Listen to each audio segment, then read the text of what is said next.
ಡಾಲಾಯ್ತ್ ಅವರ ಸಾರಥ್ಯದಲ್ಲಿ the Friday Times news. ಪರಾರಿಯಾಗಲು ಯತ್ನಿಸಿದ್ದ ನಕಲಿ police ಮೇಲೆ firing.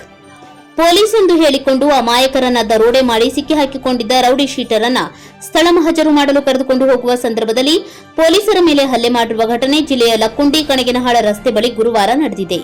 Rowdy sheeter Sanjay Koppad ಕಳೆದ ತಿಂಗಳು 3ರಂದು ಕಣಗಿನಹಾಳ ರಸ್ತೆಯಲ್ಲಿ ನಿಂತಿದ್ದ ವ್ಯಕ್ತಿಗೆ ಬೆದರಿಕೆ ಹಾಕಿ, ನಾನು ಪೊಲೀಸ್, ಇಲ್ಲಿ ನೀವು ನಿಲ್ಲುವ ಹಾಗಿಲ್ಲ, ನೀನು ಕಳ್ಳನಿರಬಹುದು ಎಂದು ಅಮಾಯಕ ವ್ಯಕ್ತಿಗೆ ಹೆದರಿಸಿದ್ದಲ್ಲದೆ ಹಲ್ಲೆ ಮಾಡಿ ಮೈಮೇಲೆ ಹಾಕಿದ್ದ 5.85 ಲಕ್ಷ ಮೌಲ್ಯದ ಚಿನ್ನಾಭರಣ ದೋಚಿದ್ದನು.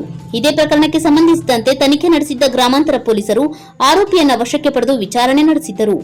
ಅದರಂತೆ ಗುರುವಾರ ಬೆಳಗ್ಗೆ ಆರೋಪಿ ಜೊತೆಗೆ ಸ್ಥಳ ಮಹಜರಿಗೆ ಹೋಗಿದ್ದ ಪೊಲೀಸರಿಗೆ ಚಳ್ಳೆಹಣ್ಣು ತಿನ್ನಿಸಿ ಪರಾರಿಯಾಗಲು ಪ್ಲಾನ್ ಮಾಡಿಕೊಂಡಿದ್ದ ರೌಡಿ ಶೀಟರ್ ಸಂಜಯ್ ಸ್ಥಳಕ್ಕೆ ಹೋಗುತ್ತಿದ್ದಂತೆ ಪೊಲೀಸ್ ಪ್ರಕಾಶ್ ಗಾಣಿಗೇರ್ ಮೇಲೆ ಕಲ್ಲೆಸೆದು ಎಸ್ಕೇಪ್ ಆಗಲು ಮುಂದಾಗಿದ್ದ. ಈ ವೇಳೆ police sub inspector Sangamesha Shivayogi ಆರೋಪಿ ಕಾಲಿಗೆ ಗುಂಡು ಹಾರಿಸಿದ್ದಾರೆ.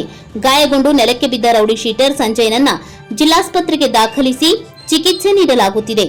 ಘಟನೆಯಲ್ಲಿ ಪೊಲೀಸ್ ಸಿಬ್ಬಂದಿ ಪ್ರಕಾಶ್ ಅವರ ಕಾಲು ಹಾಗೂ ಕೈಗೆ ಗಾಯಗಳಾಗಿದ್ದು ಅವರಿಗೆ ಜಿಲ್ಲಾಸ್ಪತ್ರೆಯಲ್ಲಿ ಚಿಕಿತ್ಸೆ ನೀಡಲಾಗುತ್ತಿದೆ.